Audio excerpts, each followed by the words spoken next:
So, the book, fantastic book so far. I've enjoyed it. I think one of the ones that stood out to me the most as a reader as a man, was Mr. Almost.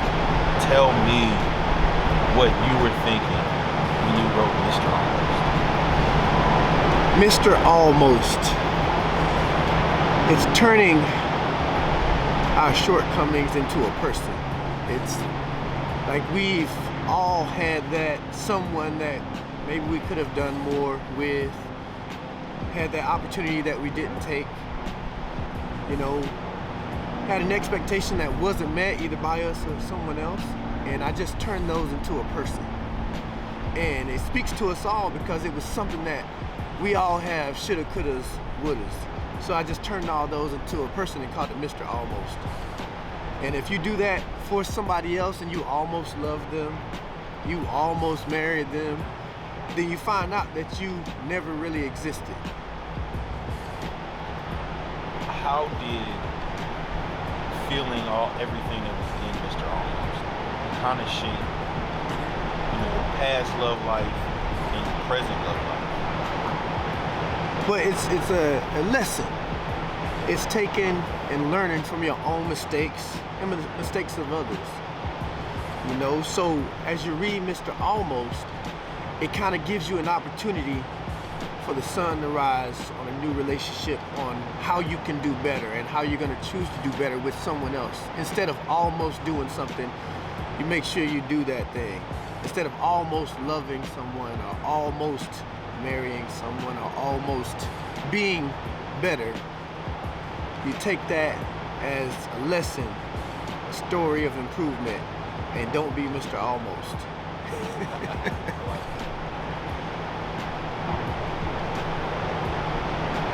How does it feel writing about things and being this vulnerable to people that you don't know? Every day we have interactions with people that we may call close friends or that we may call acquaintances. Like, you're being vulnerable to strangers. How do you deal with that? Well, it's the truth, and I think that instead of carrying a facade and writing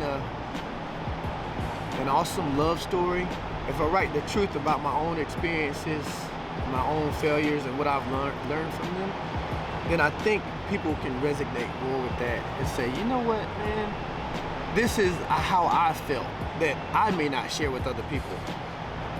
So it's just a transparency, and it's me being honest in my life, and I'm just sharing that with others. There are a lot more stories in the book. We'll touch on those a little later. But with writing this, why did you write it? Not just this story, but the entire book. Well, I wrote it, the honesty is I wrote it from a point of pain and healing.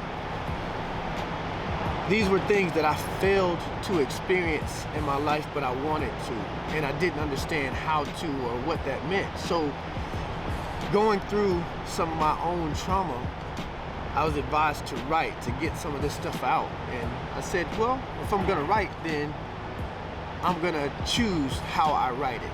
So I started writing artistically, and I started writing something on purpose, and I started painting pictures that I wanted to see.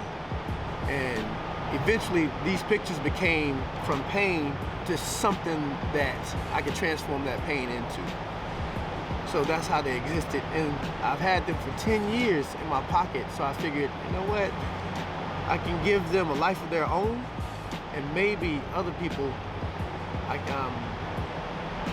can share this with other people, and they can vibe with it, get a feeling like, yo, I like this. I felt that way, I experienced this. So you want to use this as almost a tool for not just men, but women as well, to have open dialogue regarding certain situations or certain emotions that they may experience or have experienced in but also allow me to see it from a different perspective.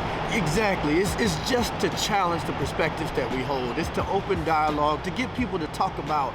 If you read something, you may see it 2, 3 different ways, and to talk about that, it doesn't mean that one is right or one is wrong. It's just offering a different perspective, one that you may not hold, or challenging what you currently think.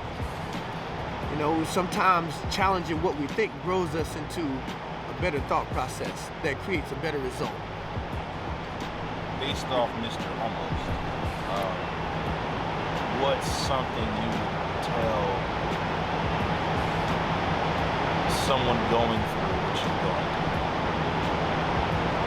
Well, one is that it's gonna get better, but at the same time, don't let your pain be your tomorrow. Don't let your problems, your loss, your lack of understanding to be your current situation every day. You have an opportunity to learn, express yourself, and grow beyond where you are. And this writing was that for me. It was just an opportunity to write from how I felt to how I wanted to feel, and sharing that. So just understand that there's a transition to it, you know? Okay. Well, thank you for your insight on this one. We're definitely going to come back and discuss a few more stories. That way, everybody can understand who you are and why you are. Thank you.